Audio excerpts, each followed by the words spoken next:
बाहिरको विदेशको हेर्दाखेरि तपाईँले प्रहरीको लुगा हेर्दाखेरि ओहो अहिले नै क्रिमिनललाई पक्रिन्छ कि क्या हो भन्ने टाइपको लुगा हुन्छ।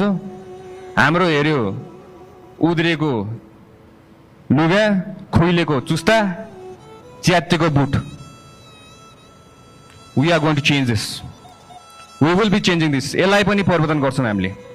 यसलाई पनि हामीले के गर्छौँ भन्दाखेरि चाहिँ राम्रोसित पुलिसलाई हेर्दाखेरि त्यो छुट्टै लेभलको रेस्पेक्ट आओस्।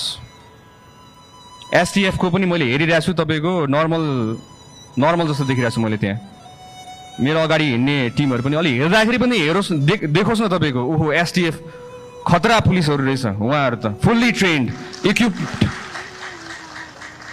दङ्गा नियन्त्रण गर्न जाँदाखेरि दुईटा हात दिएर पठान्छ। कसरी गर्ने दङ्गा नियन्त्रण? तर दुईटा हातले आन्दोलन रोक्न सकिँदैन हजुर।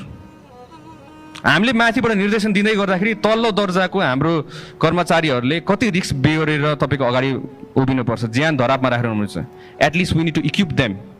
तपाईँको त्यही अनुसारको सिल्ड, त्यही अनुसारको बुट, त्यही अनुसारको कम्युनिकेसन च्यानल्सहरू, इक्विपमेन्ट, गियर्स, ड्रोनको थ्रुबाट तपाईँको असुर ग्यासहरू हाम्रो फाल्न मिलिहाल्छ। त्यही अनुसारमा अनाउन्समेन्ट गर्न मिलिहाल्छ।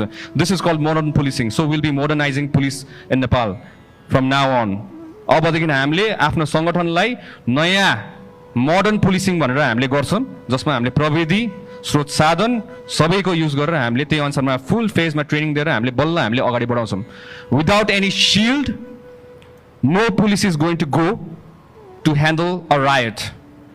कुनै आन्दोलन हुँदैछ भने सिल्ड बिना र फुल गियर इक्विप बिना कुनै सिपाहीलाई अगाडि नबढाउनु हुन्न। म हार्दिक अनुरोध गर्दछु हाम्रो आइजिपी साहब र विभिन्न हाम्रो अधिकृत ज्यूहरूलाई पनि।